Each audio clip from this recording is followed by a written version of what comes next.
I honestly think this is just a tube of fear running its mouth, and I'll continue to say, YouTube is not a metric.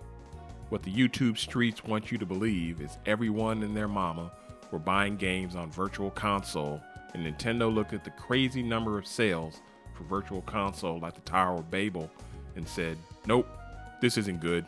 We need to shut this down. Virtual Console took advantage of novelty at the time of its inception. It started with the Wii console in 2006. Back then, downloading games was relatively new, and while ROM sites did exist, they were even more niche than they are now. People jumped at the chance to play those classic games they may have missed out on. The Wii was a runaway hit with people who weren't into games at all, as well as those who were longtime fans of the Nintendo platform. Those who had Nintendo's retro consoles now had the opportunity to play these games from their childhood from their Nintendo Wii. It was a good idea overall, as you had access to multiple generations of games on one console. The issues came when mobile gaming started to take off and piracy grew in popularity. People began moving away from home console gaming. Virtual Console was no longer popular, and the numbers showed it. People were not buying anything on Virtual Console during the 3DS and Wii U era.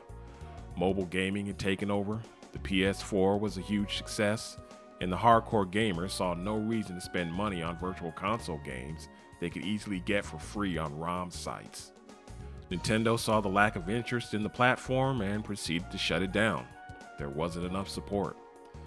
The obvious retort to this will be, if that's the case, why do they now have NSO?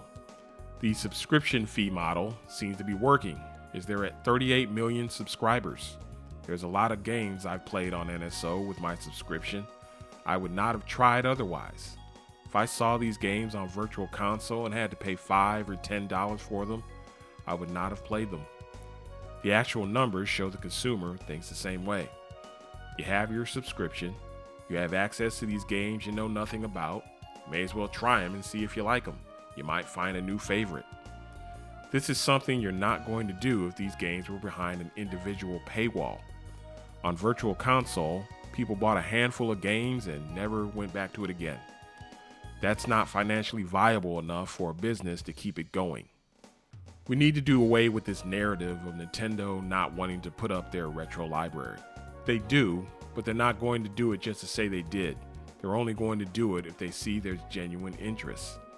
People seem to forget the first 3 years of the Switch's life, 3DS games were still being made and Virtual Console was still running actually all the way up to last year. Where were these spectacular sales numbers for Nintendo to look at to see this was still a viable platform? Stop listening to YouTube. These people don't know anything. They'll tell you Game Pass is the greatest thing since sliced bread, and NSO and PlayStation Plus are hot garbage. The numbers have Game Pass in last place, and PlayStation Plus in the lead by nearly 10 million subscribers. This is the point. People on YouTube don't put their money where their mouth is. If we listen to YouTube, Tears of the Kingdom and the Nintendo Switch are commercial failures, and the PS5 isn't being outsold over 2-1 by the Switch.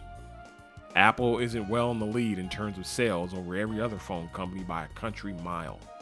The Steam Deck is selling tens of millions of units, when in reality it hasn't even broken 5 million sales yet. The response to these facts is saying most people are brainwashed. Basically, you get gaslit. I'm sure many remember the hubbub about the Switch Pro, when there was absolutely no evidence this would ever happen. And when we got the Switch OLED, the YouTube streets moaned and groaned about not getting something which was never promised. The OLED model also went on to be the top-selling iteration of the Switch, despite being the most expensive. If you don't financially support the things you love, they'll soon be gone. Virtual Console is gone not because Nintendo didn't support it, but because you didn't support it. Money talks, BS walks.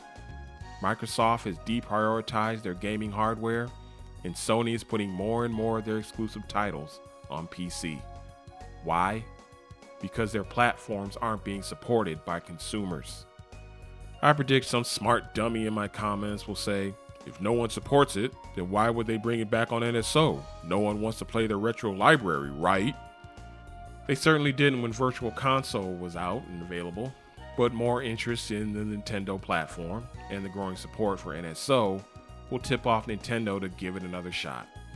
I predict we'll get GameCube, DS, and 3DS games on NSO for the launch of the Switch 2. Virtual Console was a good idea that commercially fizzled out.